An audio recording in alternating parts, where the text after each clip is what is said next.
Welcome to our channel. నేను మీ వెంకట్. ఏదైతే corporate private పాఠశాలలో పేద విద్యార్థులకు 25% ఉచిత అడ్మిషన్ ఇవ్వాలని చెప్పి ఉందో దాని మీద పీడిఎస్యు తెలంగాణ రాష్ట్ర కమిటీ వాళ్ళు ధర్నా చేస్తారు. ఏంటో అడుగుదాం. అసలు ఏంటి మీ డిమాండ్స్? ఈరోజు రేవంత్ రెడ్డి అన్నాడు పిసిసి అధ్యక్షుడు ఉన్నప్పటి ఎన్నికల సమయంలో ఏమన్నాడంటే, నేను అధికారంలోకి వస్తే ఫీజు నియంత్రణ చట్టం తీసుకొస్తా అనడం జరిగింది. అలాగే విద్యారంగ సమస్యలు పరిష్కరిస్తా అనడం జరిగింది.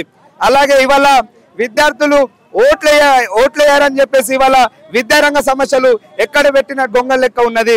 ఇవాళ కాంగ్రెస్ ప్రభుత్వం అధికారంలోకి వచ్చి సంవత్సరాలు గడుస్తున్నప్పటికీ కూడా విద్యాశాఖ మంత్రి లేకపోవడం సిగ్గుచేటు. ఇవాళ శ్రీ చైతన్య నారాయణ కార్పొరేట్ విద్యా సంస్థలు పేద మధ్య తరగతి విద్యార్థుల నుంచి అధిక ఫీజులు తీసుకుంటున్నది. నేను అధికారంలోకి వస్తే శ్రీ చైతన్య నారాయణ తెలంగాణలో లేకుండా చేస్తామని ఆ రోజు చెప్పడం జరిగింది. ఇవాళ శ్రీ చైతన్య నారాయణకు కొమ్ము కాస్తూ రేవంత్ రెడ్డి విచ్చలవిడిగా ఫీజులు దొబ్బుతా ఉన్నారు. ఇవాళ ఏదైతే అంటున్నాడు, నా దగ్గర ఆర్థిక పరిస్థితి లేదు, మరి అన్నాల పోటీలు పెట్టడానికి ఆర్థికంగా ఉన్న ఈ రాష్ట్రంలో మరి విద్యారంగ సమస్యల కొరకు ఆర్థిక పరిస్థితి లేదనడం చాలా సిగ్గుకారణమైన విషయం. ఏదైతే విద్యారంగ సమస్యలు పరిష్కరించకపోతే పీడిఎస్ గా పెద్ద ఎత్తున ఆందోళనకు దిగుతామని రాష్ట్ర ప్రభుత్వానికి హెచ్చరిస్తా ఉన్నాం. ఏదైతే గవర్నమెంట్ అందాల పోటీల కోసం 200 కోట్లు ఖర్చు పెట్టారు, మరి ఇలాంటి ఎందుకు చేయలేకపోతున్నారు ప్రభుత్వం? ఎందుకంటే ఇవాళ విద్యార్థులు ఓట్లు వేయరు కదా, వాళ్ళ కోట్లు అవసరం, విద్యారంగ సమస్యలు అవసరం లేదు. ఇవాళ విద్యార్థులు ఓట్లు వేయరు కాబట్టి విద్యారంగ సమస్యలు అట్లనే ఉన్నాయి.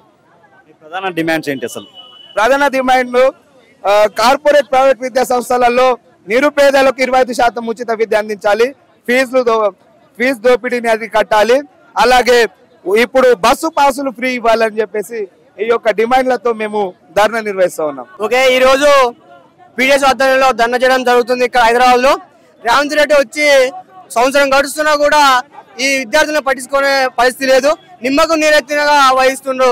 దీనివల్ల అనేక మంది విద్యార్థులు ఈ కాలేజీలకు స్కూళ్లకు రాక ఇబ్బంది పడుతున్నారు. తల్లిదండ్రులు రెక్కాడుతూనే డొక్కాడుతూ అన్నట్టుగా విద్యార్థులు తల్లిదండ్రులు కష్టపడి కాలేజీలకు స్కూళ్లలో పంపిస్తుంటే ఈ రేవంత్ రెడ్డి ప్రభుత్వం కాల్షిప్ ఇవ్వక, అదేవిధంగా మౌలిక సదుపాయాలకు చేయక కార్పొరేట్ విద్యా సంస్థలు నారాయణ, శ్రీ చైతన్య, అదేవిధంగా జయ ఇలాంటి పెద్ద పెద్ద బ్రాంచీలలో అనేకమైన వసతులు కల్పిస్తుంది తప్ప గవర్నమెంట్ స్కూళ్లను మూసేస్తున్న పరిస్థితి కనబడుతుంది. మల్టీపల్ హాస్పిటల్ కూడా ఈ మండలాల్లో జిల్లాలలో లేకుండా చేస్తున్న పరిస్థితి ఉంది. అదేవిధంగా ప్రభుత్వ పాఠశాలలు గవర్నమెంట్ కాలేజీలు కూడా మూసేస్తున్న పరిస్థితి. కొన్ని జిల్లాలలో గ్రామాలలో ప్రభుత్వ పాఠశాలలు గాలికి వదిలేసి రేవంత్ రెడ్డి అందాల పోటీలు అని చెప్పేసి ప్రభుత్వ బడులకు పంపిస్తే విద్యార్థులు నాణ్యమైన విద్య తీసుకొని ఈ రోజు హైదరాబాద్ ఉస్మానియా యూనివర్సిటీ అసెంబ్లీ గారికి వచ్చి చదువుకొని మంచి మంచి మేధావులు కావడం జరుగుతుంది. కానీ ఇప్పుడు రేవంత్ రెడ్డి ప్రభుత్వం నిమ్మకు నీరెత్తిన దున్నపోతు మీద వానపడితే దులిపేసినట్టుగా దులిపేసుకుంటా ఈ రేవంత్ రెడ్డి సర్కార్ నడిపిస్తా ఉన్నది.